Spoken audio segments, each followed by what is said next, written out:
தேவனுக்கு மகிமை உண்டாவதாக. சங்கீதம் 47 அதிகாரம் 1 முதல். சகல ஜனங்களே, கைகொட்டி தேவனுக்கு முன்பாக கெம்பீர சத்தமாய் ஆர்ப்பரியுங்கள்.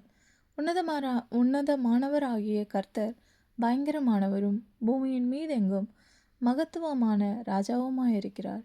ஜனங்களை நமக்கு வசப்படுத்தி ஜாதிகளை நம்முடைய பாதங்களுக்கு கீழ்ப்படுத்துவார். நமக்கு பிரியமான யாக்கோபின் சிறப்பான தேசத்தை நமக்கு சுதந்திரமாக தெரிந்தளிப்பார். சேலா. தேவன் ஆர்ப்பரிப்போடும் கர்த்தர் எக்கால சத்தத்தோடும் உயர எழுந்தருளினார். தேவனை போற்றி பாடுங்கள், பாடுங்கள். நம்முடைய ராஜாவை போற்றி பாடுங்கள், பாடுங்கள். தேவன் பூமி அனைத்திற்கும் ராஜா. கருத்துடனே அவரை போற்றி பாடுங்கள். தேவன் ஜாதிகளுக்கு மேல் அரசாளுகிறார். தேவன் தமது பரிசுத்த சிங்காசனத்தின் மேல் வீற்றிருக்கிறார். ஜனங்களின் பிரபுக்கள் ஆபிரகாமின் தேவனுடைய ஜனங்களை சேர்க்கப்படுகிறார்கள்.